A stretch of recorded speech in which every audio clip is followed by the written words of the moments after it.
நீங்க எல்லாம் சாரின்னு கேட்டாருன்றீங்க. சாரி கேட்டார்ல அதுல அப்படின்னு நிறைவடைகிற நீங்க உங்களை நான் கொன்னுறேன்.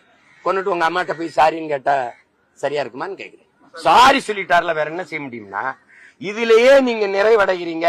அதுக்கு மேல அவர் என்ன செய்ய முடியும்னு சொல்றேன். நீங்க உங்களை கொன்றுவோம். கொன்னுட்டு வீட்டுல போய் அம்மாட்ட சாரி சொல்லிடுறேன். சரியாயிருமான்னு பாருங்க. இதெல்லாம் ஒரு நாடு. எது நடவடிக்கை ஏன் அந்த பெண்ணு நிகிதாவை கைது பண்ணி விசாரிக்கல? இத்தனை குற்றச்சாட்டு வருதுல, அது சார்ந்து ஏன் விசாரிக்கல? அவ கொடுத்த குற்றச்சாட்டுல, அந்த அம்மா கொடுத்த குற்றச்சாட்டுல உண்மைத்தன்மை இருக்கா இல்லையா, அதையும் விசாரிக்கல.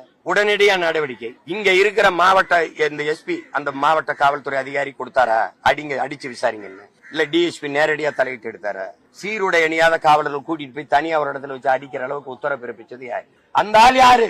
அந்த அதிகாரி யாரு? அது எங்க இருந்து வருது? ஏன் இவ்வளவு அவசரமா வருது? எல்லா வழக்கையும் இப்படித்தான் விசாரிக்கிறீங்களா?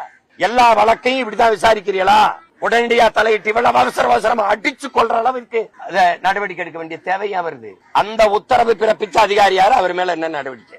இது யாரும் விசாரிக்க தேவையில்லை. முதலமைச்சருக்கு தெரியாத எங்கிருந்து உத்தரவு போயிருக்குன்னு. அடிக்க போனாங்கல்ல 5 பேரை கூப்பிட்டு விசாரிச்சா தெரியாத யாரா சொல்லி போனீங்கன்னு நான் கேட்கறதுக்கு பதில் சொல்லுங்க. அடிக்க போனாங்கல்ல காவலர்கள், வேற என்ன செய்யறாரு?